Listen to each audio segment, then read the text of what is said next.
yang sering disingkat menjadi GPB. Dan kami melayani di Lombok bersama-sama dengan STT Arastamar Mataram. Sore hari ini pada sesi terakhir kita akan mendiskusikan dengan topik Kristologi Diletantis, diskursus dan tantangannya. Pak Pendeta Dr. Stanley Paparan akan menyampaikan materi ini, dan sebelumnya saya ingin membacakan kurikulum vitae dari Bapak Stanley. Nama lengkapnya Stanley R. Paparan, lulusan S1, S2, S3 dari STT Arastamar Jakarta.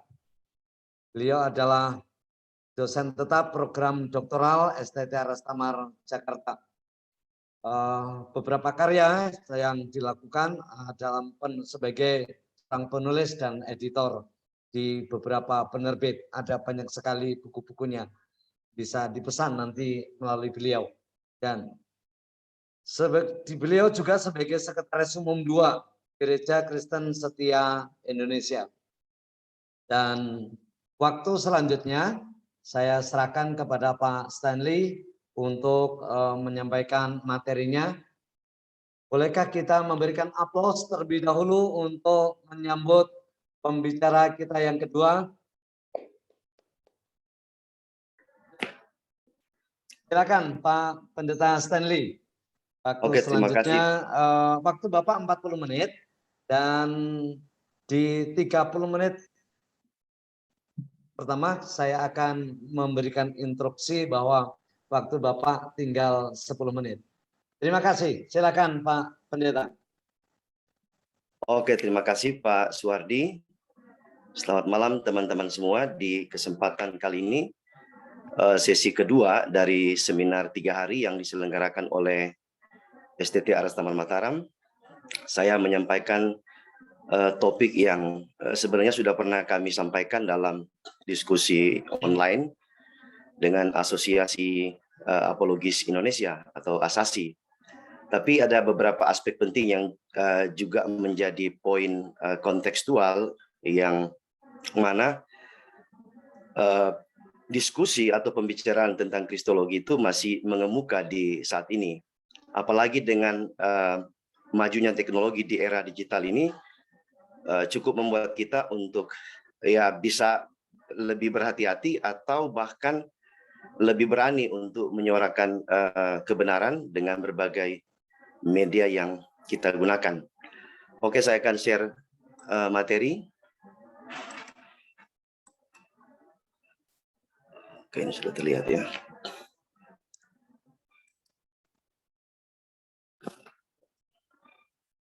Apakah materinya sudah tampak? Oke, sebentar. Sudah, Bapak. Oke, terima kasih. Baik. Kita pertama-tama harus melihat konteks yang membingkai diskusi mengenai kristologi. Pertama, kita harus mengakui bahwa kristologi itu mendapat ruang yang luas dalam diskusi doktrinal antar iman, tidak hanya antar denominasi, tapi juga antar agama. 3 agama besar yang sama-sama bisa sepakat dalam aspek tertentu, tapi juga bisa tidak sepakat dalam aspek lain adalah Yudaisme, Kristen, dan Islam. Sehingga pokok mengenai kristologi ini bisa saja mengerucut sampai kepada ketegangan-ketegangan sosial misalnya, atau politik antar negara, antar agama juga, atau aspek-aspek lain yang bisa merambat sehingga membuat pola hidup beragama kita menjadi ternodai. Perkembangan pemahaman dan penyelidikan terhadap kristologi itu terus berkembang. Kalau kita lihat di beberapa abad sebelumnya, ada yang disebut dengan historical Jesus. Banyak teolog liberal, terutama dari Jerman, yang juga mempopulerkan teori-teori tentang Yesus. Ya, ada yang skeptis, ada yang juga sangat liberal dan juga menegasikan tentang Yesus yang historis. Di kesempatan lain kita juga melihat bahwa percakapan-percakapan kristologi di antar denominasi atau yang saya sebut dengan mazhab masih apalagi tadi kita bicara mengenai tentang keselamatan yang juga disinggung oleh Pak Anwar CN dalam Titus dan juga teks yang lain, bahwa kristologi juga terkait erat dengan soteriologi, sehingga percakapan-percakapan kita tentang dasar teks yang satu pihak mengklaim bahwa keselamatan itu sifatnya universal, yang satu lagi mengklaim bahwa keselamatan itu sifatnya hanya diperlukan umat pilihan, sampai sekarang masih merupakan diskusi yang menarik. Yang ketiga, kemunculan spekulasi teologis mengenai kristologi tak dapat kita pungkiri. Ada seorang pendeta, mungkin Bapak Ibu kenal, ya familiar, dia punya STT, mengatakan bahwa Yesus itu mati 2 kali, ya, dibunuh saat inkarnasi dan juga mati pada saat penyaliban. Nah, dalam terang teologi Kristen itu bisa masuk dalam kategori spekulasi teologis. Ada banyak spekulasi-spekulasi semacam itu yang membuat kristologi itu menjadi bisa juga tawaran yang diletan ataupun tawaran yang sama sekali tidak menarik untuk didiskusikan dalam ranah ilmiah atau penggalian teks-teks perjanjian baru. Tetapi kita tidak bisa memungkiri adanya kebebasan berpikir dan berpendapat juga membuat ruang besar bagi kristologi diletantis yang bisa masuk ke dalam ranah kaum awam, jemaat. Jemaat disuguhkan dengan berbagai pengajaran yang sama sekali kalau kita melihat dalam terang dogmatika ataupun sejarah dogmatika Kristen, itu ada penyimpangan tertentu. Yang berikutnya, proses berteologi sebuah fakta yang tak dapat dihindari. Semua orang beriman itu berteologi, ya. Hanya membedakan adalah isi dari teologi atau ciri khas teologi dari denominasi tertentu. Sampai sekarang ini memang polemik antar denominasi yang bahkan mengerucut sampai kepada ya saling blokir misalnya di media sosial atau media-media yang lain, sehingga membuat relasi sosial itu cukup terganggu. Apalagi juga kalau berbicara mengenai diskusi teologi antar iman, itu ya di kalangan intelektual itu tidak akan bermasalah, karena sejatinya para teolog di papan atas, misalnya teolog papan atas tidak terlalu mempersoalkan soal perbedaan yang ada dalam kaitannya dengan kristologi. Tetapi bagi teolog yang baru muncul ataupun yang baru lulus dari STT, kristologi itu menjadi perdebatan yang kadang tidak pada tempatnya, sehingga bisa menyinggung pribadi atau menyinggung denominasi tertentu sampai kepada sinode dan lain sebagainya, ataupun juga STT, sehingga orang tidak murni pada tataran kritik teologi, tapi lebih kepada kritik pribadi ataupun kritik pada STT. Misalnya kamu lulusan STT mana? Sehingga orang yang sekolah di STT itu juga bisa saja menjadi tersinggung, karena ukuran intelektual seseorang kadang diukur dari sekolah. Padahal sebenarnya kebebasan kita berpikir, berteologi, tidak serta-merta atau tidak melulu diukur dari kualitas lulusan. Tapi bagaimana kita belajar menjadi dewasa dalam iman dan juga dalam berteologi. Tapi yang menarik adalah propaganda dan penyimpangan doktrinal, terutama kristologi, itu pun juga tidak dapat dihindari. Sampai sekarang kita masih memperdebatkan, ya, entah teologi antar agama ataupun juga lintas denominasi masih belum menemukan kata sepakat sampai saat ini dalam aspek-aspek tertentu, ya, tidak semua, tapi hanya aspek-aspek tertentu yang memiliki perbedaan. Kita melihat teologi bisa mencakup kerana analisis, kritik, dan juga masuk pada penghinaan. Analisis dan kritik itu sifatnya perlu, ya, karena semua teolog akan sepakat bahwa pengajaran dalam gereja itu perlu dianalisis dan juga diberikan kritik. Tentu kritik yang membangun, bukan kritik yang asal-asalan atau kritik yang tidak pada tempatnya sampai nyerempet kepada hal-hal yang tidak signifikan. Sedangkan penghinaan itu justru akan memicu timbulnya atau munculnya kristologi diletan atau kristologi yang mana orang hanya tahu sedikit tapi tidak mau mendalami. Tahu sedikit tapi tidak mau terdorong untuk mendalami.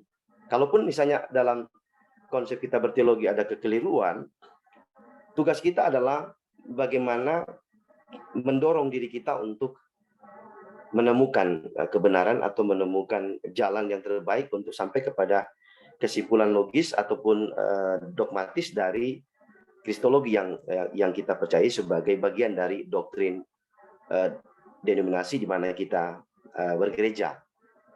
Sehingga kesempatan-kesempatan yang Tuhan berikan itu tidak bisa dianggap sepele, karena waktu dan kesempatan yang diberikan justru kita pakai untuk melayani Dia dan semakin hari mendalami kekayaan Alkitab yang diberikan kepada kita. Ada beberapa diskursus yang saya munculkan di sini. Ada dua teolog, yang satu Profesor Gerald Bray dan yang kedua salah satu teolog reform yaitu Herman Bavinck yang ya namanya sangat terkenal dalam kalangan gereja reform atau aliran Calvinis.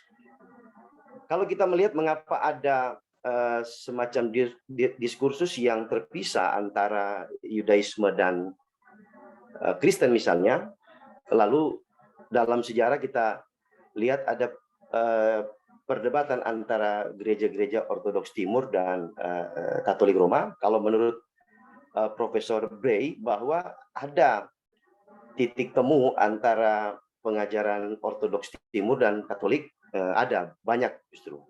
Tapi yang membuat diskusi yang sama sekali merupakan titik pisah adalah soal frasa atau istilah filioque. Ini sampai sekarang masih menjadi ya diskusi internal ataupun belum mencapai titik temu. Apakah ada perdamaian antara Roma Katolik dan Ortodoks Timur? Saya tidak tahu, tapi sampai sekarang pergolakan teologis mengenai konteks ini masih terus terjadi, ya. Lalu ada perpisahan jalan antara Kristen dan Yudaisme. Ada beberapa aspek yang cukup signifikan yang membuat kenapa kita dengan Yudaisme itu berpisah. Ya, bahkan ada salah satu teolog yang mengatakan bahwa kekristenan itu kan lahir dari rahim Yudaisme. Tidak bisa kita serta-merta menghakimi Yudaisme seolah-olah mereka orang yang terkutuk gitu ya, tapi sejatinya kita melihat dari akar historis bahwa kita sendiri lahir dari rahim Yudaisme. Hanya menurut Profesor Bray ini ada aspek-aspek tertentu yang membuat kita harus berpisah. Misalnya Kristen mengakui bahwa Yesus datang menggenapi janji dalam PL. Yudaisme justru tidak menerima. Menurut Yudaisme, Yesus bukan figur Mesias yang karismatik untuk membebaskan Israel dari perbudakan Romawi. Lalu ajaran-ajaran Yesus itu ditolak, bahkan mereka menegasikan. Kalau kita lihat dalam catatan Injil-Injil Perjanjian Baru itu sangat kental perdebatan antara Yesus dan ya ahli Taurat, tua-tua Yahudi, juga orang Yahudi dan sekutunya bersama-sama menolak ajaran-ajaran Yesus, bahkan klaim-klaim Yesus yang dianggap itu menista atau menyamakan diri dengan Allah. Yang berikutnya problem penafsiran. Tadi kalau saya lihat pemaparan dari pendeta Andersen, ada soal Trinitas. Ya, Trinitas itu kan dalam beberapa teks itu sangat kental, ya. Menurut Pak Anwar itu tidak bisa ditolak karena memang teks itu berbicara apa adanya, sehingga perdebatan mengenai apakah Allah itu Trinitas atau dipandang sebagai monoteisme, itu masih menjadi problem penafsiran sampai sekarang ini. Lalu ada tantangan inkarnasi Logos menjadi manusia, itu masih didiskusikan atau ada yang menolak sama sekali teologi inkarnasi yang dipercaya oleh orang Kristen. Saya lupa salah satu tokoh Yudaisme yang hebat. Ada satu buku yang diberikan oleh pendeta Edward Hanok ke saya, tapi saya lupa namanya. Mereka ada 9 poin yang menolak doktrin Kristen dan salah satu adalah inkarnasi. Di dalam kubu internal gereja itu mengalami polemik, ya, polemik teologis yang cukup fatal, ya. Ada perbedaan penafsiran terhadap duinatur Yesus. Misalnya Paulus Samosata, dia mengatakan Yesus adalah orang yang telah diangkat oleh Allah sebagai anaknya. Pandangan ini kemudian disebut dengan adopsianisme. Ada Arius, Yesus adalah ciptaan Allah yang sempurna. Itu dikutip di dalam karya Athanasius dan juga Epifanius. Mengenai ini teman-teman silakan baca buku-buku teologi sistematika. Saya tidak secara luas menjelaskan di sini. Buku-buku teologi sistematika di Indonesia cukup banyak. Ada terbitan Canisius yang sangat historis, ya, ditulis oleh Nico Syukur Dister. Ada berapa jilid? Ada 2, ya. Itu cukup tebal dan buku itu sangat bagus karena beliau menjelaskan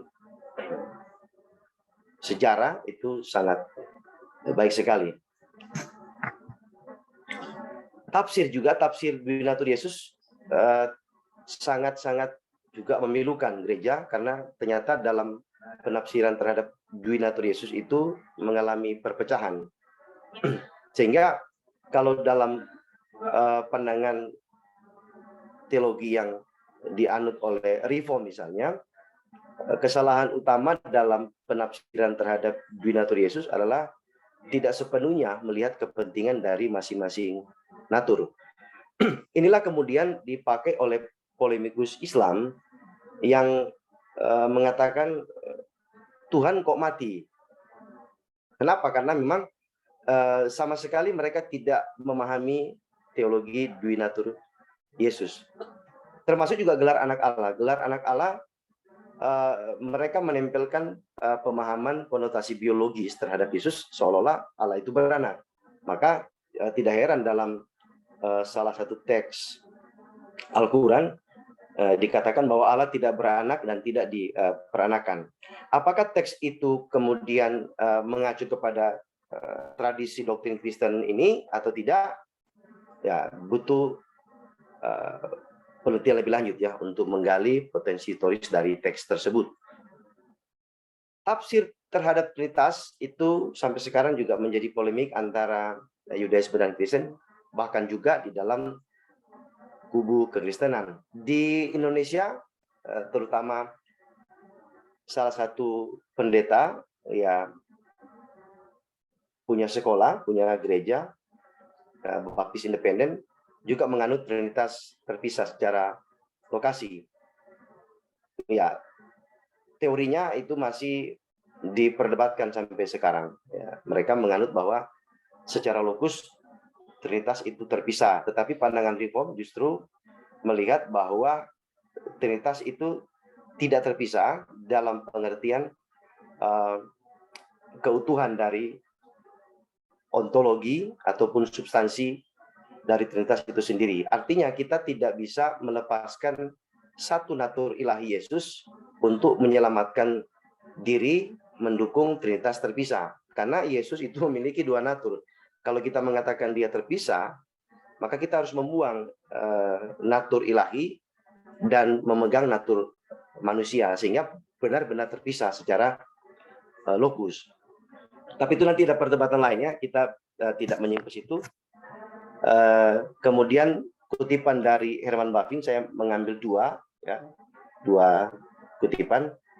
Sejatinya kutipan dari Herman Bavinck yang saya ambil ini adalah berbicara mengenai konteks sejarah keselamatan, konteks inkarnasi, konteks Mesias yang dijanjikan oleh Allah dalam Perjanjian Lama, kemudian digenapi dalam Yesus Kristus. Artinya perdebatan mengenai Trinitas, perdebatan mengenai Mesias, itu dalam pandangan Herman Bavinck itu cukup kuat, sehingga teman-teman kalau mau baca, bisa beli buku beliau yang diterbitkan oleh penerbit Momentum. Bukunya memang sangat berat, butuh waktu yang cukup intens untuk serius membaca karena banyak istilah yang sangat sulit dipahami. Saya sendiri kesulitan untuk membaca tulisan Bavinck, tapi ya dibaca berulang-ulang baru bisa paham. Itu pun juga belum paham, punya harus butuh penggalian yang sangat dalam karena formulasi teologinya cukup dalam, sehingga orang yang mungkin tidak tertarik dengan teologi reform itu akan melewatkan buku beliau. Kemudian kita lihat mengapa ada kristologi diletantis. Nah, ternyata dalam fakta yang diamati ada biang keladinya atau menjadi pelopor kenapa itu terjadi. Tadi kita sudah bicara mengenai donatur Yesus, ilahi dan manusia. Ada kekeliruan di situ, maka terciptalah konteks diletantis. Keliru juga memahami gelar-gelar Yesus, Tuhan, anak Allah, anak manusia, seolah-olah anak Allah itu Allah beranak, tapi tidak demikian pandangan kitab suci. Perspektif teologis internal, ada mazhab agama sang diletan, misalnya para mualaf dan polemikus Islam yang juga sering menyerang iman Kristen dan terutama kristologi. Bahkan dalam kalangan mualaf sendiri itu ada disebut dengan kristolog. Saya pernah sampaikan kepada pendeta Andreas Yuwangu bahwa mengapa mereka begitu berani mengatakan kristolog. Kata Pak Andreas Yuwangu bahwa hampir tidak pernah ada teolog Kristen yang berani disebut kristolog. Kenapa? Karena kristologi itu tidak mudah dipahami. Ada fragmen-fragmennya itu sangat luas sekali.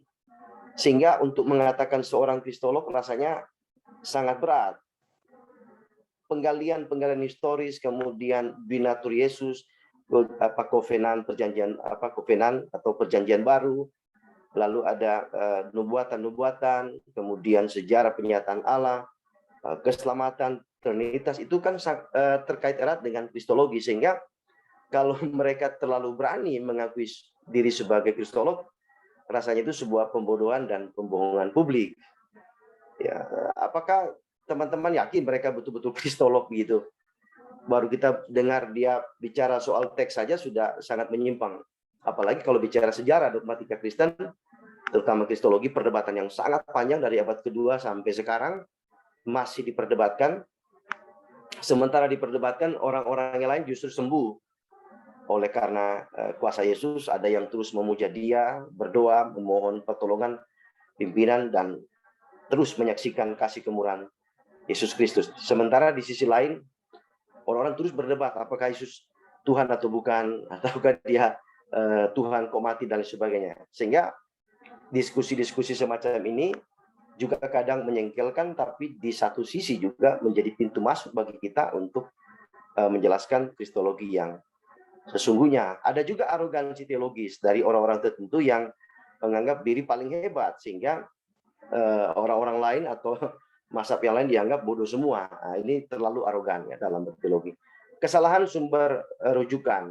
Pak Bambang Nursenap pernah mengatakan bahwa kesalahan-kesalahan teolog tertentu dalam memahami beberapa statement teologi adalah karena mereka tidak merujuk pada sumber primer, justru sumber-sumber sekunder, sehingga nuansa atau kandungan dari teologi yang disampaikan itu rasanya kurang pas atau kurang menggigit. Harus merujuk pada sumber-sumber utama.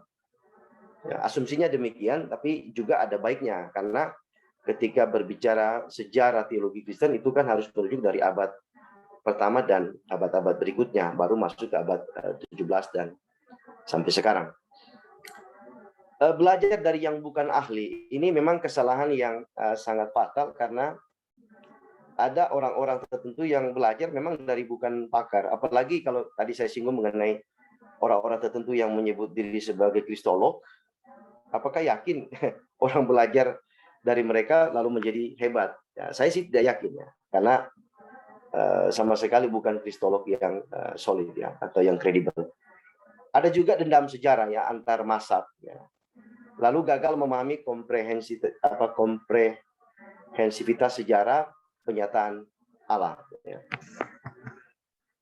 Lalu apa tantangan di dalam era digital? Ternyata persebaran teologi di media sosial itu marak sekali. Di samping juga hoax yang secara masif. Tapi kemudian kita harus berani menyampaikan pendapat yang benar. Sementara ada orang juga yang berani menyampaikan pendapat tanpa dasar. Nah, sebenarnya itu juga bisa menjadi kecaman ataupun cambuk bagi kita untuk melihat bahwa kenapa orang yang tidak belajar sungguh-sungguh tapi justru berani menyampaikan kristologi yang tanpa dasar itu. Sementara kita yang sudah benar-benar percaya, sudah menikmati kemurahan bahkan kuasa Tuhan, kita tinggal diam. Padahal era digital sekarang sudah semakin terbuka aksesnya untuk kita bicara entah di Facebook atau YouTube dan lain sebagainya, itu menjadi media yang sangat baik. Lalu ada serangan antar denominasi di era digital ini tak dapat dipungkiri. Belakangan ya ada ribut antara unlimited atonement dan juga limited atonement, penebusan terbatas dan penebusan tidak terbatas, atau bicara antar mazhab misalnya. Ini masih terus terjadi. Pergulatan dogmatis internal dan juga eksternal masih menjadi perenungan masing-masing kita dari denominasi kita masing-masing, tidak bisa dipungkiri. Suara-suara teologi di media digital justru membanjiri dunia. Teman-teman mungkin kalau terbiasa nonton di YouTube kan itu durasinya panjang, tapi ada semacam TikTok, itu sudah masuk nuansa-nuansa agama yang mengunggulkan agama ini dengan agama lain. Nah, itu berani, artinya ada upaya untuk menyebarkan ajaran meskipun dalam pandangan kita itu salah, bahkan tidak historis. Tapi kita harus membaca peluang ini, juga menanggapi atau merespons tantangan ini untuk bekerja bagi Tuhan. Solusi teologis di era digital, gerakan edukasi teologi harus dilakukan oleh dosen-dosen teologi. Sekarang pembelajaran sudah semakin canggih, bisa tatap muka atau bisa lewat daring. Sebagaimana yang kita juga lakukan sekarang ini. Tidak seperti dulu kan hanya tatap muka. Dari luar negeri juga bisa mengikuti seminar semacam ini. Sehingga gerakan edukasi teologi bukan menjadi penghambat bagi kita untuk membicarakan Injil di era digital seperti sekarang ini. Penyebaran doktrinal yang sudah kredibel itu justru menjadi bagian dari gerakan edukasi, terus mendalami kajian kristologi secara komprehensif. Bahkan juga kita harus membangun relasi dalam konteks diskusi teologis yang sehat. Artinya perbedaan denominasi itu bukan menjadi semacam ancaman sehingga kita harus bermusuhan, tapi justru kita membangun jembatan teologis untuk berdiskusi satu dengan yang lain. Misalnya di grup kami Asasi, anggota-anggotanya itu dari latar belakang. Ada yang Pantekosta, ada yang karismatik, ada yang reform, ada yang Protestan karismatik, ada yang Injili, dari berbagai denominasi. Tapi kami sendiri justru meskipun ada perbedaan teologis yang sangat fundamental, tidak menciptakan permusuhan di dalam grup, tapi justru dibuat jadi canda-candaan. Ya, soal rumusan teologi, biarlah itu dihayati oleh setiap kita yang ada di denominasi tersebut. Berbeda pendapat dalam konteks kedewasaan berteologi itu wajar. Jangan sampai perbedaan pendapat justru menimbulkan permusuhan atau dendam sejarah, dendam denominasi atau dengan lain, sehingga caci maki tak bisa dihindarkan. Kita juga menggunakan media sosial, ya, mengkaji sesuatu secara benar dan dapat dipertanggungjawabkan. Nah, di bagian-bagian terakhir ini adalah beberapa hal yang menjadi masukan bagi kita semua. Ya, tapi kita lihat dulu pengaruh buruk dari diletanti sebelum kita masuk pada spiritualitas Kristen di era digital. Pengaruh buruk dari kristologi diletan ini artinya orang hanya tahu sedikit tapi tidak mendalami, kemudian dia lebih banyak berbicara. Ini akan membuat orang-orang tertentu mengkonsumsi teologi yang sangat beracun, yang bisa menyesatkan. Bahkan bisa menciptakan penyesatan yang baru jika kita tidak mengatakan bahwa itu daur ulang dari ajaran-ajaran bidat masa lampau. Bisa menciptakan ketegangan sosial antar agama tatkala kritik teologi dibalut dengan kritik peneran, bahkan juga caci maki atau ucapan-ucapan yang semestinya tidak kita lakukan. Tetapi di satu sisi memang ada standar ganda yang perlu kita gunakan. Misalnya ada yang mengatakan begini, apakah isi perut Yesus itu bagian dari ketuhanan? Nah, standar gandanya, apakah isi perut Nabi Muhammad itu bagian dari kenabian? Di sini kita menempatkan standar ganda tidak dalam kaitannya untuk merendahkan, tapi pertanyaan yang sama juga harus kita berikan kepada penanya. Sehingga ketika dia bisa menjawab, maka tentu kita juga bisa menjawab. Artinya jawaban yang dia berikan misalnya tidak merupakan bagian dari kenabian, kita juga bisa mengatakan isi perut Yesus juga bukan bagian dari ketuhanan. Artinya pertanyaan yang sama, jawabannya bisa sama ataupun juga bisa berbeda. Yang keempat, mengajar orang-orang tertentu untuk tetap bodoh dalam memahami kristologi sehingga berpotensi melahirkan jiwa-jiwa yang kering dan kacau dalam memahami kristologi. Ini jangan sampai terjadi. Kalau sampai terjadi, ya STT bisa terancam, gereja bisa terancam, dan relasi kita dengan sesama orang percaya juga bisa menjadi terancam.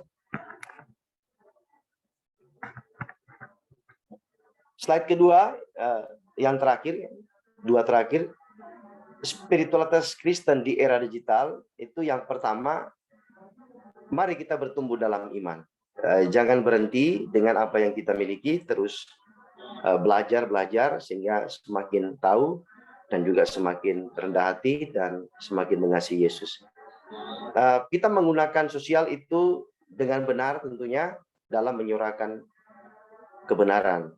Tetap menjalankan tugas dan tanggung jawab, iman, pelayanan, dan juga organisasi. Kita hidup dalam satu organisasi juga harus menjalankan tanggung jawab di organisasi tersebut. Kalau tidak, bisa saja kita dikeluarkan. Ya, ada salah satu pendeta yang memilih untuk berpisah dengan satu sekolah dan juga membangun sinode yang baru, atau juga berpisah dari sinode yang besar kemudian dia membangun sinode yang baru. Ini yang sebenarnya harus kita hindari.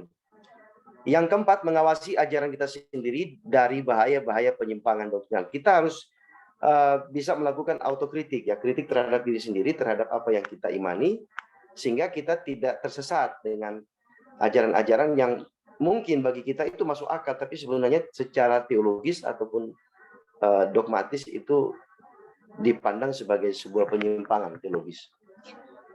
Yang terakhir, perlu ada semangat berteologi. Yang pertama, ya, memahami Alkitab secara baik, ya, termasuk yang tadi bicarakan soal apakah LAI keliru dalam menerjemahkan Titus pasal 2 atau mungkin juga teks-teks yang lain. Tapi memahami atau mendalami kitab suci tidak berhenti sampai situ, kita bisa membaca buku tafsiran misalnya atau terjemahan-terjemahan yang lain. Yang kedua, mempelajari doktrin secara solid. Yang ketiga, berteologi dengan melihat kebutuhan zaman. Zaman ini kita bicara apa, maka teologi juga harus ikut mewarnai ataupun mengisi zaman ini dengan teologi yang sesuai dengan dibutuhkan.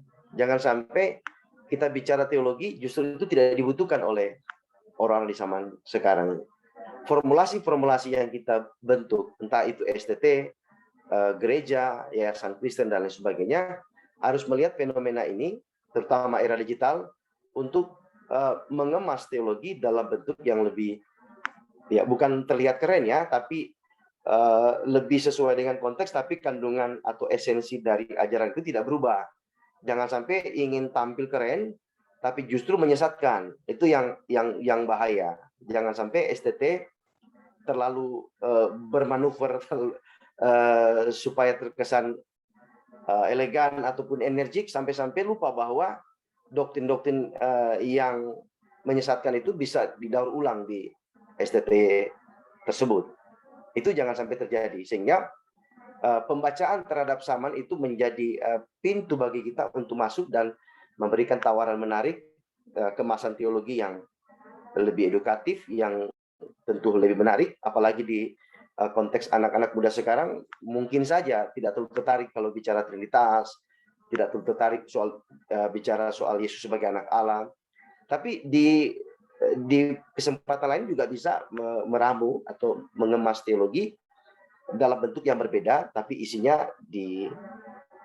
dimasukkan hal-hal yang substansial itu, sehingga ada poin biblika yang ditangkap oleh anak-anak muda zaman sekarang. Dan yang terakhir, mengembangkan pelayanan teologi melalui berbagai media digital. Sekarang kita tinggal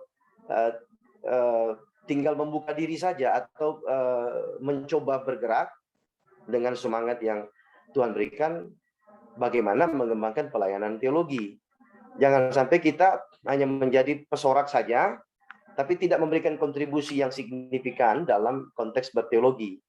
Anak-anak STT misalnya punya peluang yang cukup besar untuk membicarakan teologi di ruang digital. Di YouTube bisa, ya, di Zoom, atau lewat StreamYard, di-sharekan langsung di YouTube, di Facebook, di TikTok, di Instagram, dan aplikasi yang lain bisa digunakan untuk menyuarakan firman Tuhan, lalu mengembangkan pelayanan-pelayanan yang berbasis digital. Bahkan sekarang kan ada metaverse. Metaverse memang sudah populer di beberapa tahun terakhir, tapi sekarang malah menjadi lebih familiar ya di berbagai media. Ada, entah itu hoax atau bukan, yang menyampaikan bahwa Arab Saudi mau beli atau mau buat Ka'bah di metaverse. Ada juga gereja yang sudah membuka tempat ibadah di metaverse. Ya, tinggal bagaimana kita menilai itu, apakah bagian dari mengembangkan pelayanan teologi atau tidak. Masih perlu waktu untuk menganalisis lebih jauh supaya jangan sampai kita terkesan menghakimi terlebih dulu sebelum menyelidiki apa yang hendak diteliti atau diamati.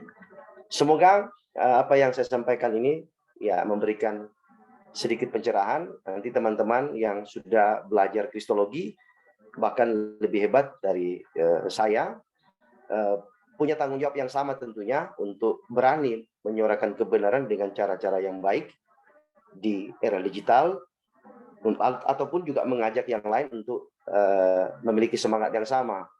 Bagaimana memberikan semangat berteologi di zaman sekarang dengan cara-cara yang baik, tentu mendalami Alkitab secara kredibel, baik, mempelajari doktrin yang fundamental secara kredibel juga, solid, juga melihat kebutuhan zaman sekarang ini, atau mengembangkan pelayanan-pelayanan yang berbasis digital, supaya nama Tuhan dipuji dan dimuliakan, dan banyak jiwa yang dimenangkan bagi Yesus Kristus.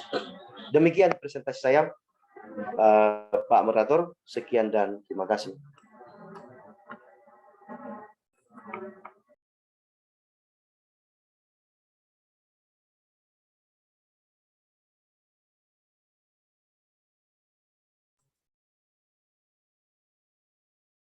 Silakan Pak Moderator. Ya, sorry.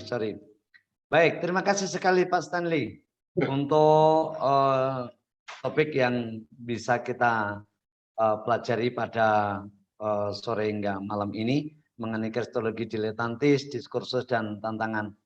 Kita tahu bahwa memang tidak ada serangan yang paling banyak di digital kita kecuali tantangan dan serangan terhadap kristologi, karena ini memang ajaran yang unik bagi kita semuanya, tetapi sekaligus ini menjadi tantangan bagi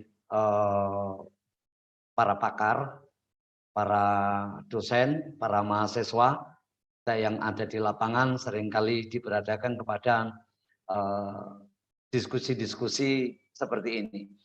Nah, pada kesempatan sore hari malam ini, saya memberikan kesempatan kepada rekan-rekan para peserta webinar untuk bisa mengajukan pertanyaan-pertanyaan yang perlu didalami. Dan saya melihat ada beberapa pertanyaan ini Pak Pendeta.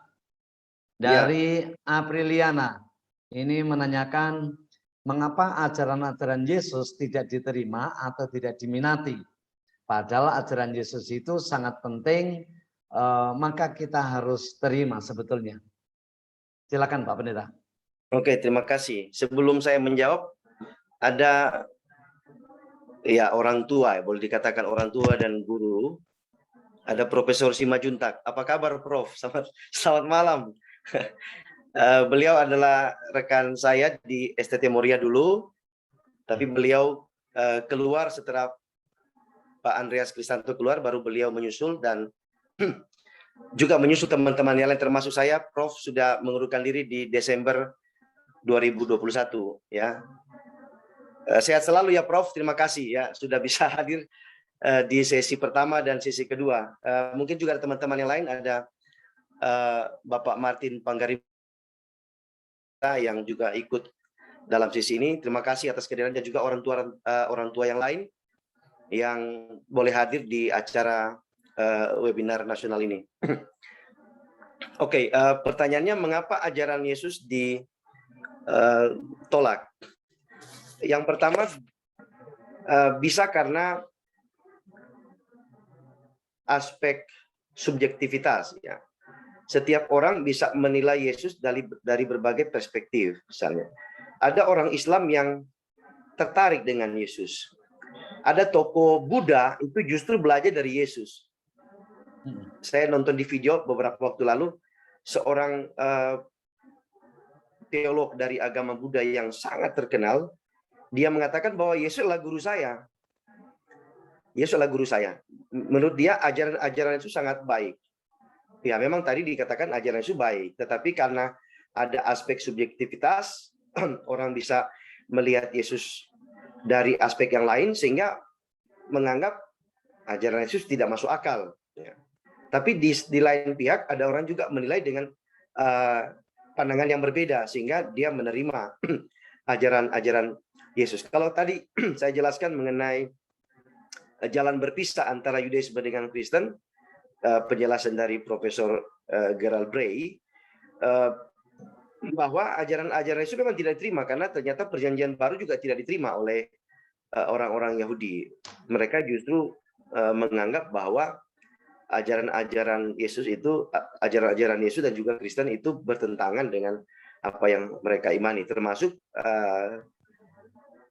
pengajaran tentang Trinitas misalnya. Dalam Matius 28 ayat 19 kan disebutkan Bapa, Anak, dan Roh Kudus.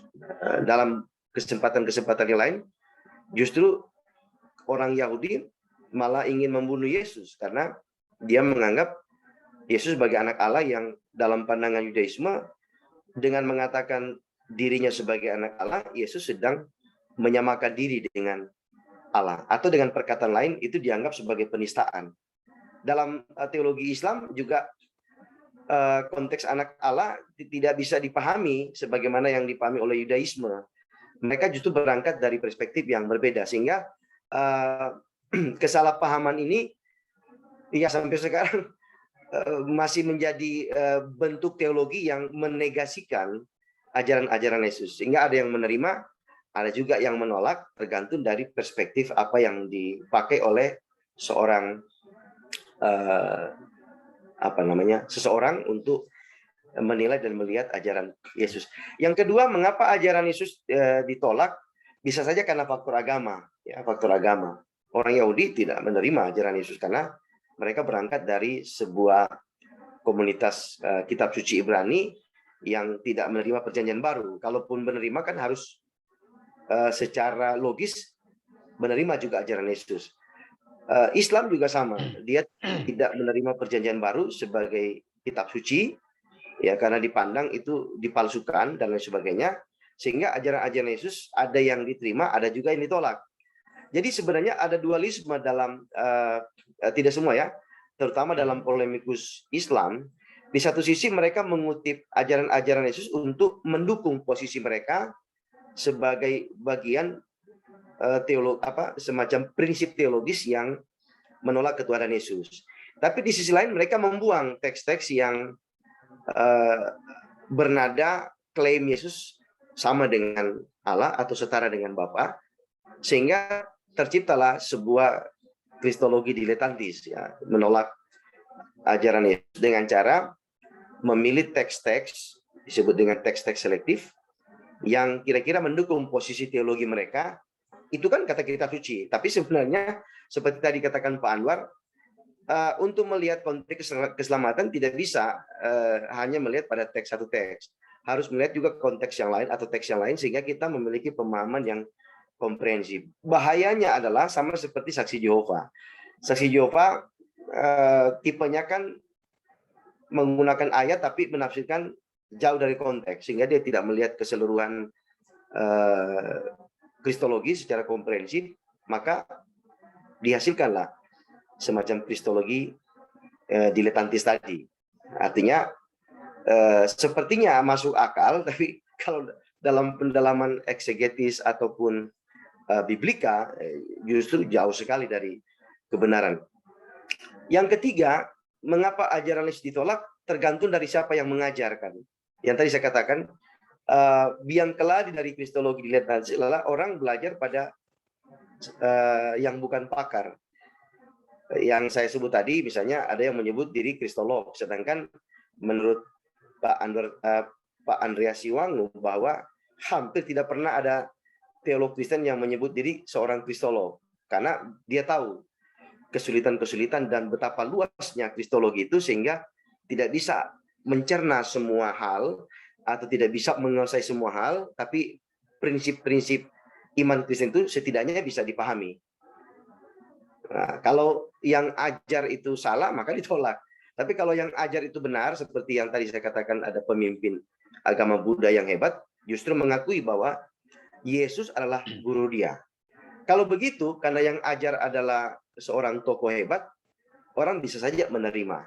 Jadi, mengapa menolak ajaran Yesus padahal ajaran Yesus itu baik? Ya karena subjektivitas, ya karena memang pengaruh agama, dan yang ketiga karena siapa yang mengajarkan itu yang bisa membuat orang menolak ajaran Yesus. Demikian Pak Moderator, jawaban saya. Baik, terima kasih sekali Pak untuk semua penjelasannya. Ada pertanyaan pendek, mohon dijawab dengan singkat saja. Ini dari Saudara Yonas. Pak Stanley, mohon penjelasan istilah diletan yang digunakan. Diletan ini itu istilah yang kekinian kelihatannya Pak. Ya, diletan itu ya juga dengan kata lain yang bisa diletantis. Itu semacam orang yang menyukai sesuatu tapi tidak mendalami. Nah, itu pengertian umum. Kalau dalam pengertian kristologi, orang-orang yang hanya berbicara tentang kristologi tapi dia sendiri tidak mendalami secara baik mengenai kristologi itu sendiri. Sehingga ada dampak yang ditimbulkan, yaitu penyimpangan-penyimpangan doktrinal misalnya, atau spekulasi-spekulasi teologis, misalnya Yesus mati 2 kali, atau Tuhan kok mati misalnya, atau apakah perut Yesus itu isi perut Yesus, atau bahkan yang lebih maaf ya, yang lebih kotor lagi, apakah kelamin Yesus itu bagian dari ketuhanan? Itu bagian yang entah itu sebenarnya sudah melampaui diletan ya, orang-orang yang memang hanya merendahkan pribadi Yesus tanpa melihat kemanusiaan. Kalau kita percaya Yesus sebagai manusia, ya kita harus menerima seluruh organ tubuh yang diberikan, karena semua organ tubuh kita adalah ciptaan Tuhan. Kan kita tidak bisa merendahkan karena ini dianggap sebagai sesuatu yang rendah, tidak. Semua orang juga punya organ tubuh kan. Lalu atas dasar apa kita mengatakan itu terlalu rendah ketika masuk dalam ranah kristologi? Sebenarnya ada banyak yang lebih kasar maupun yang lebih bisa juga jorok ataupun yang keterlaluan, tapi saya tidak munculkan di sini. Saya cukup simpan arsip itu di dalam laptop saya, diskusi-diskusi dengan para mualaf ataupun polemikus Islam. Sedangkan dari teolog-teolog internal misalnya ada satu tulisan saya mengenai kristologi diletan dilettantis itu dimuat di dalam buku Kristologi Miring. Kristologi Miring itu saya gagas di tahun 2020 dan di situ ada 15 penulis, teman-teman saya dari berbagai denominasi yang berbicara mengenai kristologi yang miring-miring ya, bukan kristologi kita yang miring, bukan. Kristologi miring memang orang salah paham, termasuk salah satu sahabat di Facebook, Romo dari Gereja Ortodoks, yang dia pikir kita memiringkan kristologi. Bukan itu. Sebenarnya kristologi miring sasaran kami adalah kristologi yang dipahami oleh orang-orang yang teologinya miring. Makanya kami akan meluruskan itu kristologi yang miring. Nah, bisa lihat di situ salah satu tulisan saya. Dan satu lagi mengenai kritik internal terhadap kristologi yang bisa saya pandang sebagai diletantis adalah materi yang saya sampaikan di STT Pelita Dunia di tahun 2019 kalau tidak salah, saya sudah lupa, tapi itu langsung pertemuan dengan mahasiswa di STT Pelita Dunia dan saya membahas mengenai historical Jesus ya, tentang keselamatan di dalam Yesus Kristus, yang salah satunya menyebutkan beberapa teolog liberal yang bagi saya itu mereka memang pakar di dalam kristologi, tapi sayangnya terlalu banyak spekulasi teologis itu sehingga nuansa biblika itu tidak ditemukan dalam argumen-argumen mereka. Justru lebih banyak imajinasi dan lain sebagainya. Demikian Pak Suwardi. Baik, terima kasih sekali. Dan saya lihat ada beberapa teman-teman kita yang memberikan tanda di sini. Pak Juliar Chandra. Ini silakan teman kami nih. Pak Juliar, apa kabar? Iya, silakan Pak Juliar.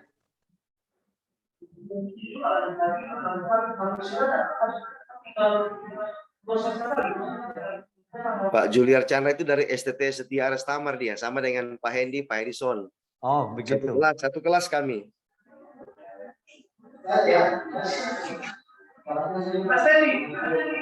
Pak Juliar, mic-nya belum dihidupkan. Ya, belum di ini, Pak.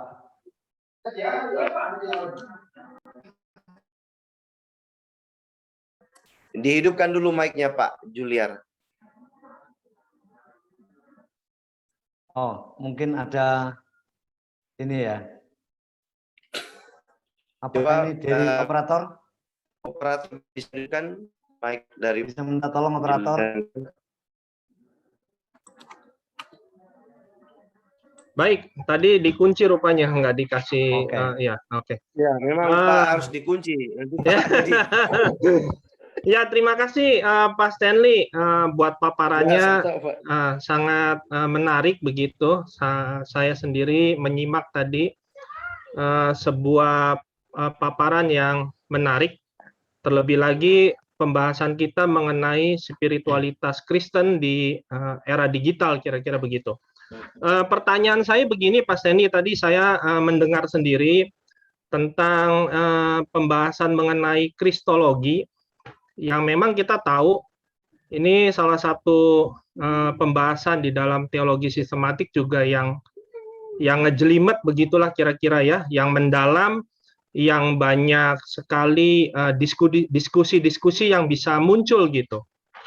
Sedangkan kalau kita lihat di dalam era digital saat ini, karakteristik orang-orang yang memakai gadgetnya ataupun yang masuk di dalam dunia digital, khususnya buat kalangan Kristen, seringkali pemakaian dunia digital juga dijadikan sebuah sarana untuk mereka membangun spiritualitas mereka sendiri. Apalagi sekarang ini masuk dalam 2 tahun era pandemi, beberapa kali masa gereja juga masuk dalam gereja online lah, kira-kira begitu. Yang menarik begini Pak Stanley, karakteristik dari orang-orang yang masuk dalam dunia digital, itu khususnya anak muda, mereka tidak terlalu suka dengan hal-hal yang jelimet, hal-hal yang terlalu sulit untuk dipikirkan. mereka lebih senang mendengar misalkan paparan-paparan khotbah itu yang simple, yang aplikatif. Bahkan mungkin kita sering mendengar bahwa ada khotbah-khotbah yang nuansanya bukan eksposisi begitu, bukan khotbah yang kita gali begitu mendalam, tetapi khotbah-khotbah yang kadang-kadang untuk sebagian teolog boleh dikatakan sebagai apa ya, motivasi lah kira-kira begitu bahasa umumnya. Ya, Nah, ya. pertanyaan saya adalah apa tipsnya atau kiat-kiat dari Pak Stanley, bagaimana cara kita sebagai akademisi maupun sebagai hamba-hamba Tuhan, sebagai pengkhotbah,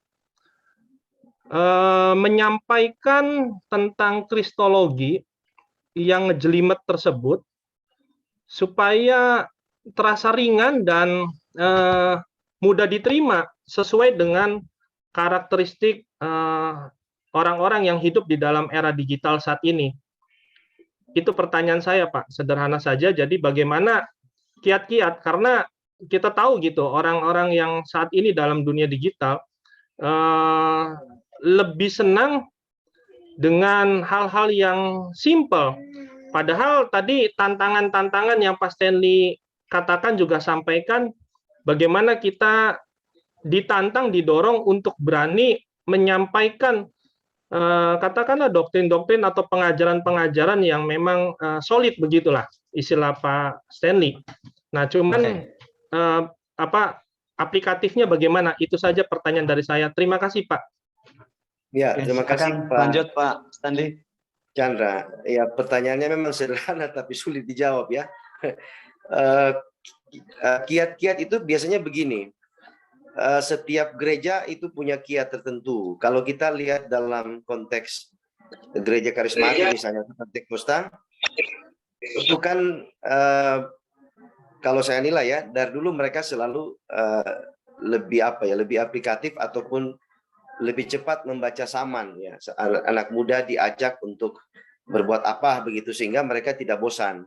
Belakangan gereja-gereja mainstream mengikuti pola itu sehingga dalam pandangan beberapa orang gereja-gereja mainstream justru terlambat ya, artinya merangkul atau menjangkau anak muda. Tetapi zaman dulu merangkul anak muda berbeda dengan sekarang. Dulu kan digital belum terlalu populer ya, belum familiar. Sekarang malah ada yang mati gara-gara bermain handphone misalnya ya, serba digital.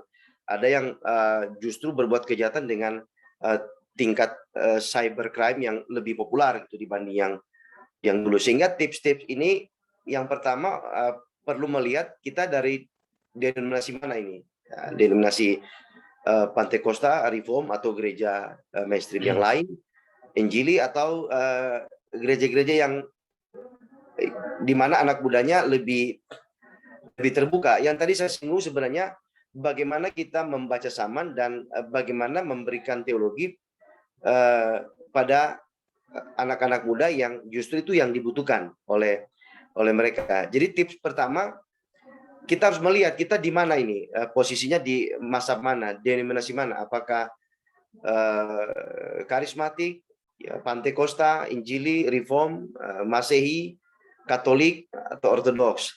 Tapi belakangan yang saya lihat baik Ortodoks, Katolik maupun juga Masehi lain sudah mulai aktif ya untuk merangkul, menjangkau anak muda dengan berbagai kegiatan. Hanya yang perlu kita lihat adalah gerakan-gerakan itu jangan sampai mengorbankan fragmen doktrinal dari Alkitab itu, sehingga orang bisa membuat drama tentang Yesus yang misalnya ada satu gambar ketika orang suntik narkoba di tangannya, Yesus yang jadi pengganti gitu.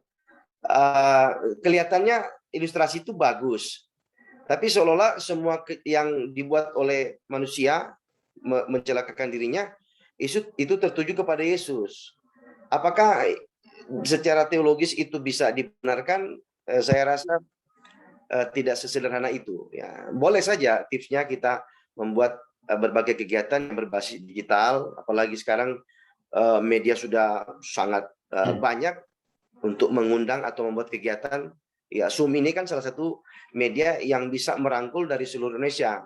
Ya, apalagi juga ditambah dengan meningkatnya persebaran virus Omikron, justru membuat gereja atau anak muda ya membuat kegiatan yang tidak harus bertatap muka, tapi dengan media disebut dengan telekonferensi ya, atau siaran langsung misalnya di berbagai media, sehingga mereka boleh bertukar pikiran untuk membicarakan program-program yang baik ke depan tanpa mengorbankan identitas teologi Alkitab yang selama ini dipercaya oleh gereja lokal yang mana kita ada. Yang ketiga, tips untuk bagaimana berteologi di zaman digital, terutama untuk anak muda, tidak melulu harus anak muda ya. Jangan sampai anak muda melupakan orang tua. Nah, kalau teman-teman baca kitab suci, justru yang membuat salah satu raja Israel atau Yehuda terjerumus karena dia dengar anak muda, orang-orang muda yang memberikan komentar sehingga membuat dia celaka. Justru dia menolak nasihat-nasihat dari orang tua. Jangan sampai anak muda di zaman sekarang merasa diri hebat sehingga tidak perlu lagi orang tua memberikan masukan-masukan, wejangan. Karena itu akan berbahaya. Anak muda maunya, ayo kita fight gitu. Tiba-tiba udah celaka semua, baru mati semua, baru salahkan gereja atau ketua sinode. Jangan. Setiap pemuda atau pemimpin pemuda membuat program itu harus melibatkan orang tua dalam pengertian memberikan wejangan atau pertimbangan. Supaya jangan terkesan bahwa anak muda bisa jalan sendiri tanpa orang tua. Apalagi yang sudah tua. Kita tidak perlu lagi Profesor Simajuntak ya. Kita tidak perlu karena beliau sudah tua. Nggak boleh begitu. Justru orang tua yang seperti itu bisa kita minta pertimbangan ataupun pengalaman beliau untuk dijadikan semacam prinsip bahwa kita bertindak jangan terlalu gegabah, jangan merasa karena saya baru lulus S2, saya baru lulus S3, tidak perlu lagi orang tua, mereka bodoh semua. Ya, itu tidak boleh. Tidak boleh, kita terlalu arogan dalam berteologi sehingga kalaupun kita butuhkan tips untuk bagaimana membuat pelayanan anak muda atau remaja yang lebih greget, ya undanglah orang tua untuk memberikan pertimbangan. Yang berikutnya bisa juga kita meminta pertimbangan dari pakar-pakar teknologi. Kalau punya kenalan boleh saja ya. Bagaimana begini, jangan sampai kita terjebak dalam undang-undang IT ya, atau juga bisa menjadi pelaku hacker ataupun cracker ya, masuk dalam kategori cybercrime. Jangan sampai, sehingga minta nasihat dari orang lain yang lebih hebat itu terbuka. Jangan sampai kita bergerak kelihatannya rohani tapi justru mencelakakan diri kita sendiri ataupun juga mencemarkan nama baik gereja. Saya rasa tips itu mungkin tidak banyak berguna ya, tapi kalau mau diterima oke saja, karena agak sulit saya memikirkan bagaimana tips dalam konteks pelayanan anak muda di zaman sekarang. Pasti setiap gereja punya program yang berbeda atau tips yang berbeda. Ini hanya semacam saran saja, diterima atau tidak ya itu kembali kepada kita masing-masing. Demikian Pak Chandra. Terima kasih atas pertanyaannya. Oke, baik. Terima kasih Pak Stanley. Ada pertanyaan yang ingin saya sampaikan kepada Bapak yang sudah masuk di chat. Pertanyaan begini Pak. Bagaimana upaya mengkonstruksikan strategi berapologetika dalam bingkai pluralisme dan postmodernisme? Pertanyaannya, apa indikator yang digunakan di dalam melihat konsep berteologi dengan menganalisa kebutuhan zaman? Dan bagaimana proses mekanisme tersebut? Ya, Nah, ini ditanyakan oleh Saudara Peter Aswandi Siahaan. Silakan, ya, ini Pak, kurang silakan. lebih sama dengan yang tadi ya, agak sulit ya. Tapi beberapa hal yang bisa menjadi pertimbangan ya, strategi dalam berapologetika, lalu mencari indikator-indikator. Dua hal yang tadi saya singgung dalam materi adalah kita berteologi, menyampaikan teologi sesuai dengan apa yang dibutuhkan zaman. Yang kedua, kita harus membaca zaman itu. Nah, kalau ketika membaca zaman, maka pasti ada hasil bacaan. Hasil bacaan itulah yang bisa dikategorikan sebagai indikator atau petunjuk bagaimana kita melakukan apologetika. Untuk masa sekarang memang indikasi-indikasi yang dapat kita tangkap lalu kita jadikan sebagai catatan penting untuk bagaimana kita menyusun strategi atau merekonstruksi cara kita berapologetika adalah bisa banyak membaca buku, kemudian memantau diskusi-diskusi teologi di channel-channel YouTube. Ya, ada salah satu channel ya, saya tidak lupa ya, Graham Mualaf itu ya. Saya pernah berdebat dengan satu mualaf ya, Don Ditan. Nah, di channel itu memang teologi mereka ngalor ngidul ya, terus terang aja kami di Asasi kadang juga jadi candaan ya. Tapi mereka berani dengan segala sebenarnya tidak berisiko ya, bagi mereka orang bodoh ya tidak menganggap itu risiko, tetapi bagi kita yang belajar ketika menyampaikan kebohongan itu sangat berisiko. Jadi kita seolah-olah menipu Tuhan dan juga menganggap kita lebih pintar, padahal sebenarnya kandungan teologi yang kita sampaikan justru menipu banyak orang. Tapi bagi polemikus Islam atau para mualaf, mereka tidak ada beban. Bagi mereka sudah benar gitu kan. Yesus bukan Tuhan, Yesus Tuhan berkolor, Yesus itu hanya utusan, Yesus itu bukan anak Allah dan lain sebagainya, macam-macam. Mereka tidak punya beban teologis. Tapi justru beban teologis itu ada di kita, karena justru ajaran-ajaran yang mereka sampaikan itu bertolak belakang dengan kitab suci. Maka indikator-indikator semacam itulah yang perlu kita catat. Dan kalau bisa teman-teman yang sudah punya channel itu bisa mengulas itu dalam bentuk bingkai apologetis supaya orang-orang di sekitar kita ataupun jemaat awam bisa mendapatkan edukasi atau pengajaran-pengajaran yang benar. Sayangnya kita lebih suka memang bersukaria atau berbangga diri di internal kita. Justru perjuangan-perjuangan teman-teman kita yang terus menyuarakan kebenaran di berbagai channel, ya terlepas dari berbagai motivasi ya, entah motivasi itu cari RVR ataupun jam tayang ataupun subscriber ataupun penghasilan dari iklan, ya itu kembali ke masing-masing. Karena salah satu teman misalnya Gratia Pelo yang punya channel itu, dia iklan itu saya kurang tahu, satu iklan kayaknya 4 juta dia, 4 juta atau 3 jutaan untuk iklannya. Nah itu sudah tinggi ya, kalau sekali tayang itu sudah 1 bulan bisa dapat berapa puluh juta. Termasuk juga Verbum Veritatis juga terus berjuang di dalam konteks apologetika. Nah, yang tadi saya katakan berbagai hal yang kira-kira baik itu internal maupun eksternal yang dianggap menyimpang, yang meresahkan kita, bahkan kita yang diberikan beban teologi untuk menyuarakan kebenaran supaya yang tidak benar itu terkikis secara pelan ataupun kemudian musnah. Kitalah yang bergerak ya, yang punya teologi, yang sudah belajar. Mari kita semua bergerak di era digital ini, tidak hanya menyuarakan hal-hal yang sifatnya doktrinal, tapi jangan lupa juga membangun spiritualitas kita dengan Tuhan. Ada orang yang kadang-kadang terlalu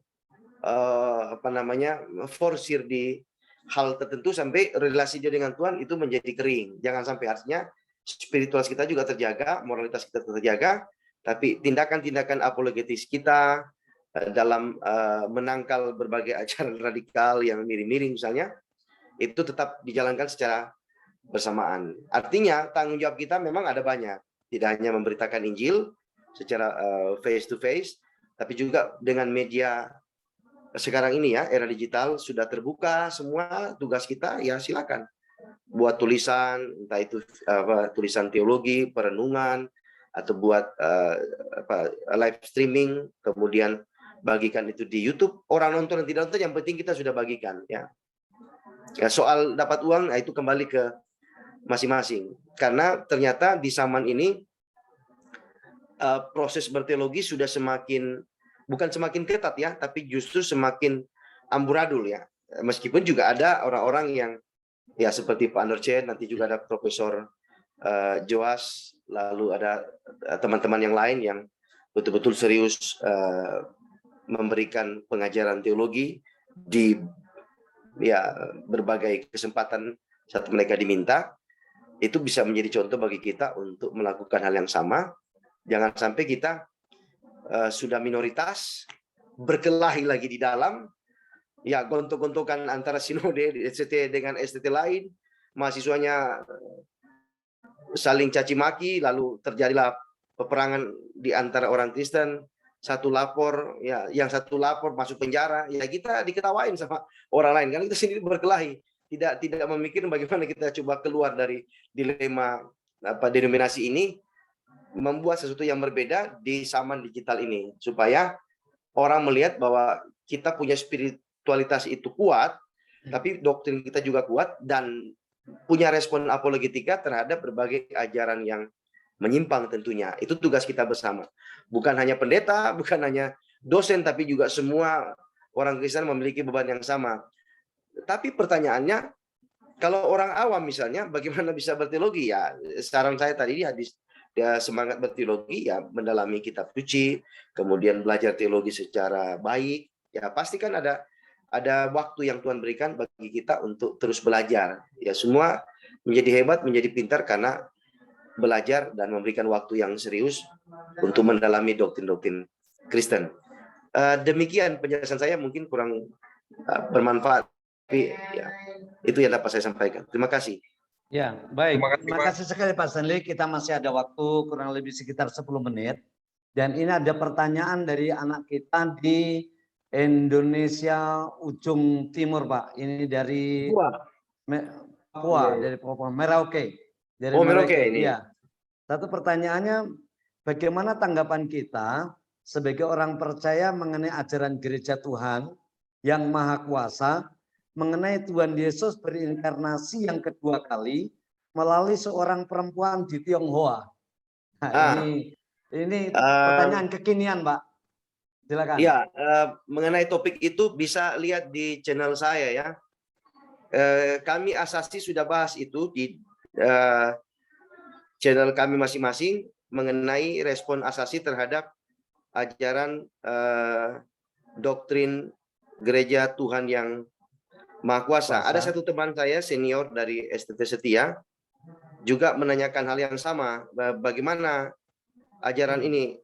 Coba berikan tanggapan supaya masyarakat bisa itu ya. Nah di sini udah kelihatan ya.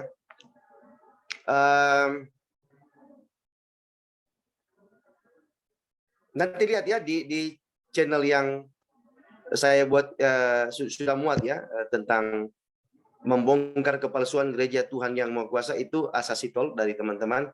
Lengkapnya di situ ya, karena waktu itu menjadi pemateri adalah pendeta Dr. Junior Nathan Silalahid, Ketua STT Hagiasmos Mission Jakarta, dan teman-teman yang lain menjadi penanggap. Jadi supaya kita tidak waktu yang kita gunakan ini bisa nanti secara lengkap menonton di video yang sudah kami rilis kalau tidak salah tahun lalu ya. Memang sudah pasti ya, secara teologis maupun historis, dogmatis, biblika, tidak ada Yesus berinkarnasi dengan perempuan. Mungkin itu teori yang bukan teori ya, atau kesaksian yang sama. Salah satu pengikut dari Montanus ya di abad kedua, seorang perempuan, dia mengatakan bahwa Yesus menjadi seorang perempuan dan tidur dengan dia ya dalam penglihatan dia, tapi dia tidak berbicara mengenai inkarnasi ya. Tapi nuansa-nuansa seksual semacam itu jangan diterima sebagai kebenaran, karena itu bahaya. Karena ada juga yang mengatakan bahwa Roh Kudus itu seperti perempuan cantik. Nah, itu tidak bisa ya. Itu nuansa sensual semacam itu harus kita tolak, karena itu lebih kepada spekulasi teologi. Sebenarnya juga bukan spekulasi teologis, tapi spekulasi seksual ya. Karena Roh Kudus tidak ada hadir dalam bentuk perempuan atau laki-laki ganteng, tidak ada.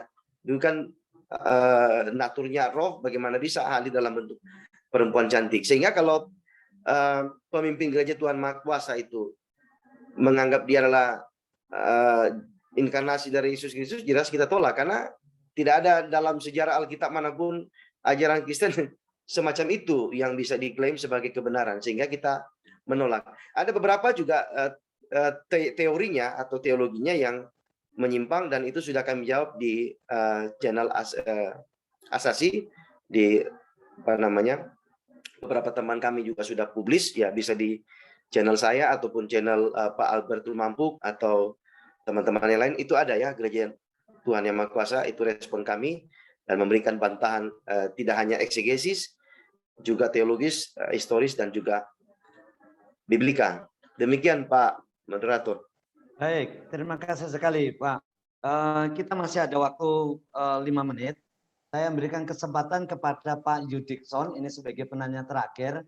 Saya mohon maaf sebesar-besarnya untuk sejumlah rekan yang sudah memberikan pertanyaannya, tapi tidak bisa terakomodir pada saat ini. Saya berharap untuk webinar di kemudian hari kita bisa mendiskusikannya kembali. Pak Yudikson, silakan langsung ke pertanyaan saja Pak.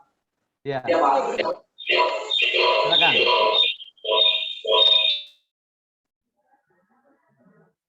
Pak Yudikson. Baiknya ini agak susah.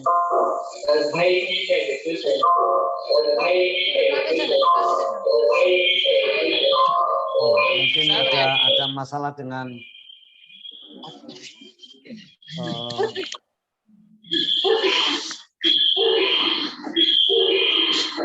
Pak Yudikson. Silakan langsung ke pertanyaan. Ini dari gereja STT Mangga ya, bukan? Shalom, silakan. Oke.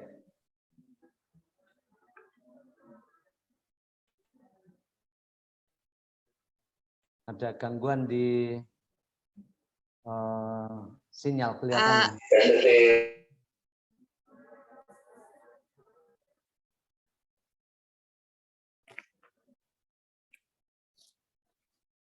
Ada gangguan jaringan.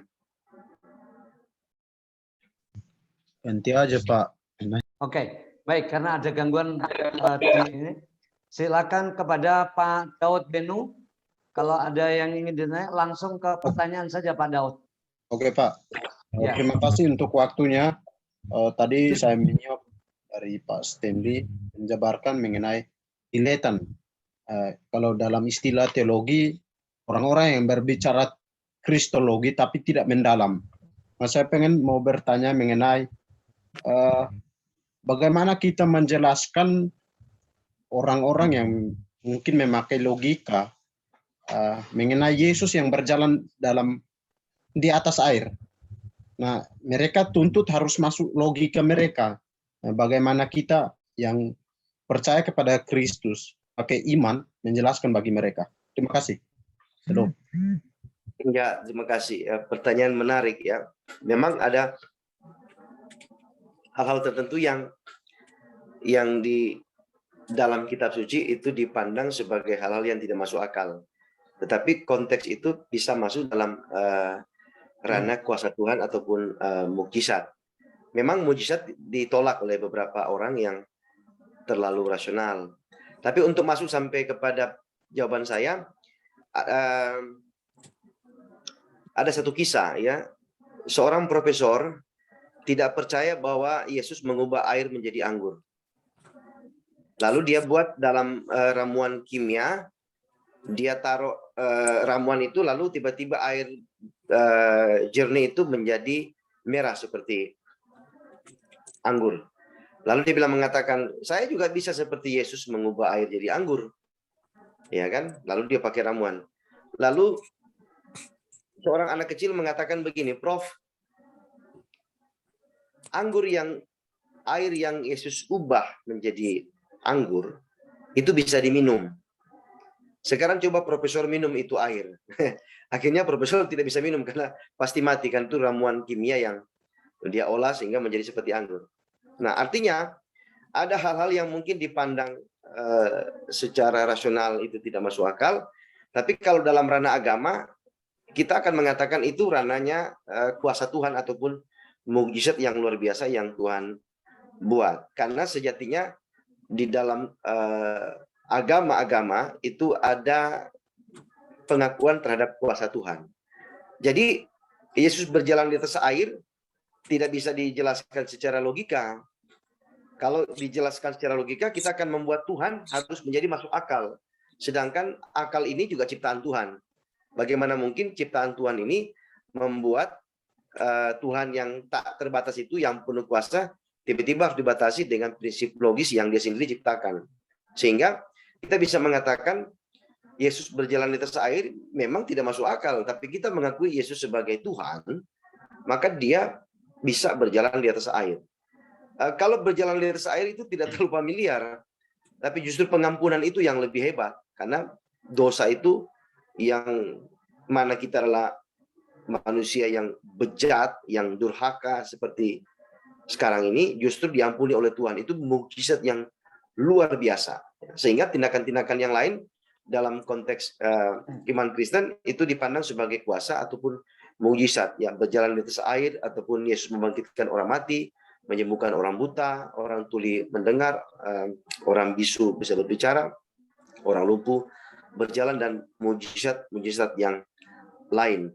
Kalaupun penjelasan kita tidak bisa diterima, ya sudah, artinya ada gap logika yang tidak bisa dijembatani, karena sejatinya semua ilmu pengetahuan selalu ada yang terima, selalu ada yang nolak.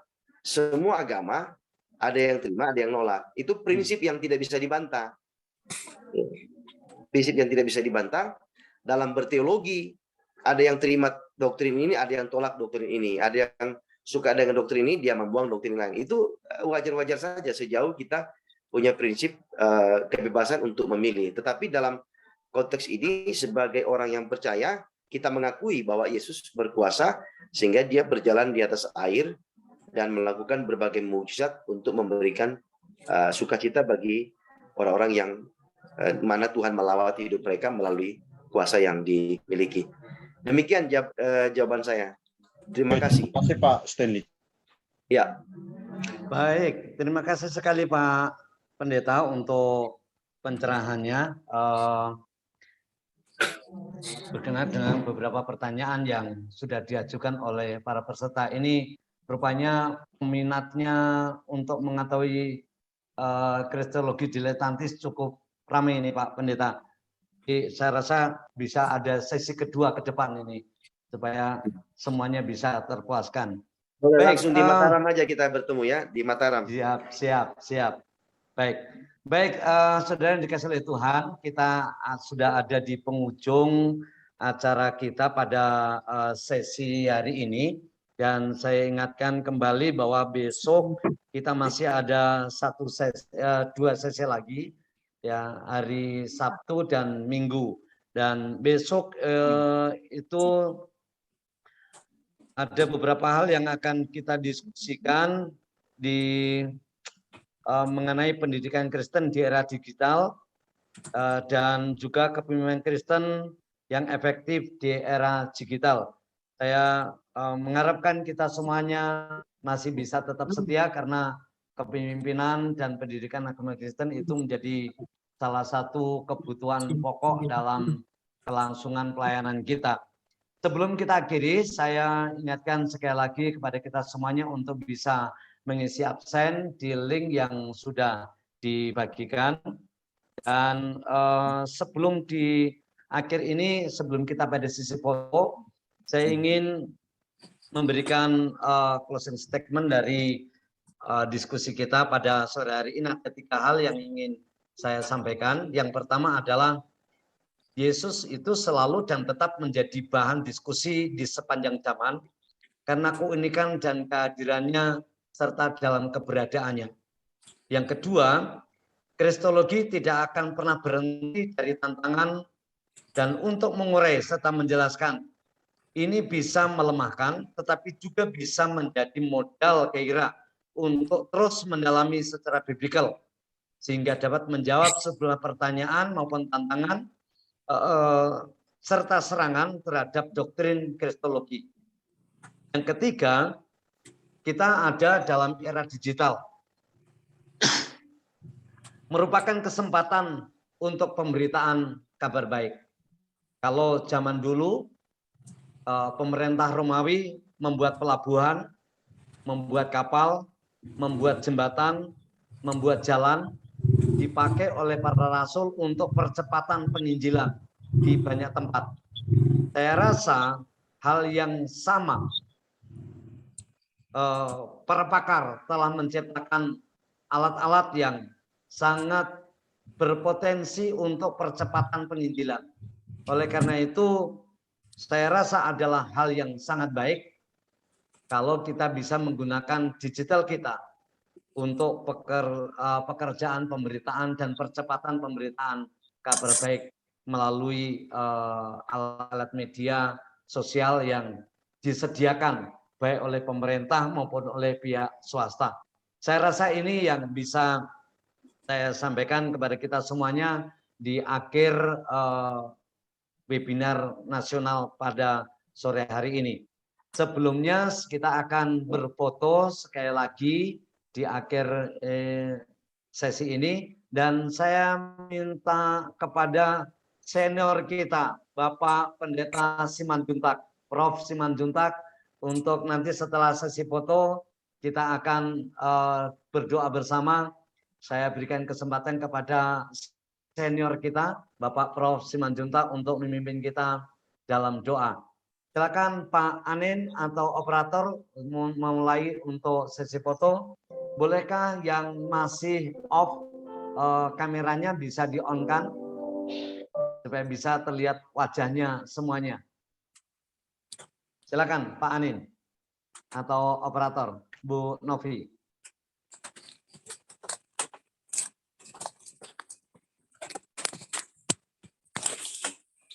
Silakan kasih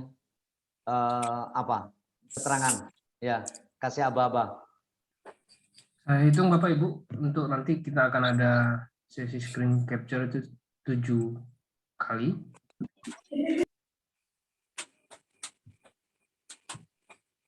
Satu, dua, tiga. 1, 2, 3. 1, 2.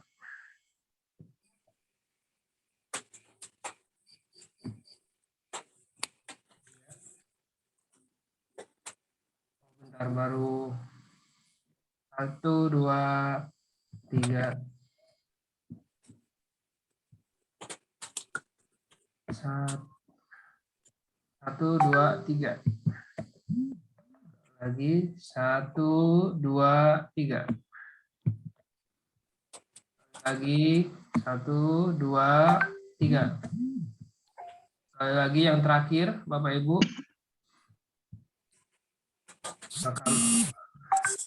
Silakan on cam. 1, 2, 3.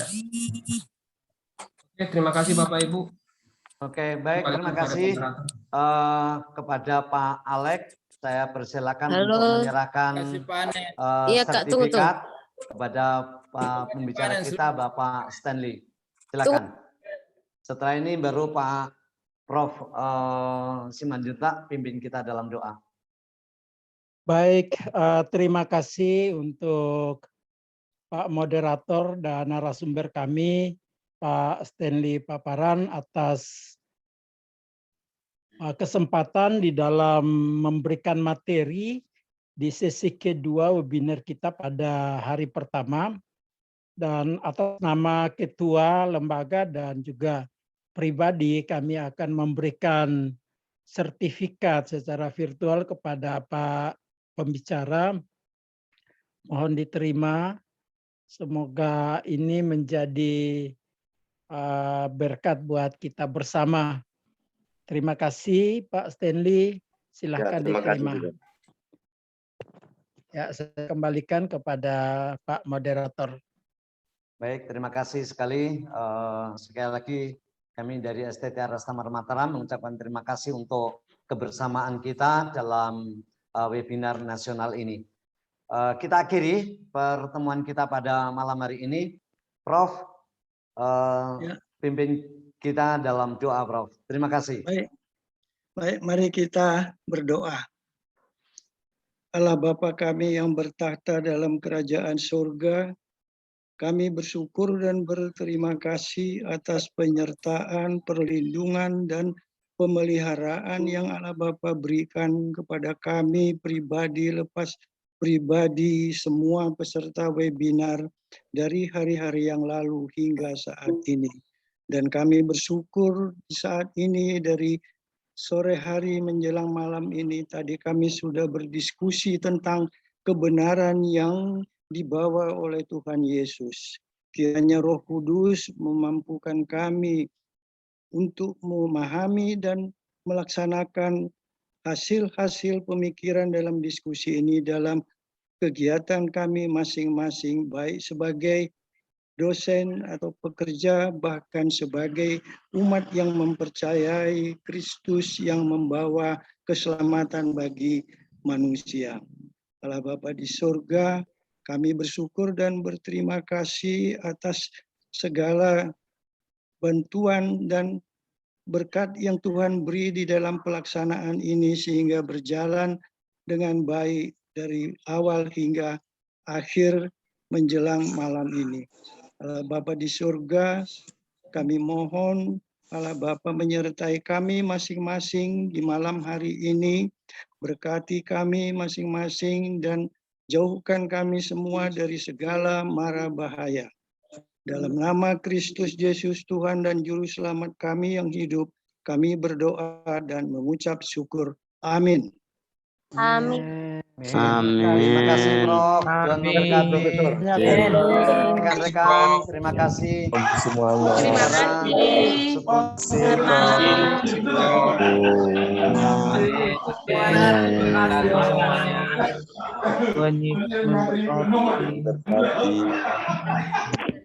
Terima kasih Pak Henry. Terima kasih sekali. Terima kasih semuanya. Terima kasih semuanya. Jumpa lagi. Terima kasih Bu Penny sudah menolong kami. Terima kasih Pak Sten. Terima kasih Pak Alex. Ya, oke. Terima kasih Pak Anen. Terima kasih Pak Ketua. Terima kasih hebat ya. Terima kasih Pak Yon. Dari Papua. Terima kasih untuk Papua. Merauke, Devi. Hormat. Hormat Terima kasih Pak Suwardi. Terima kasih. Ditunggu di Lombok dari Papua. Wow, luar biasa. Bukan pakai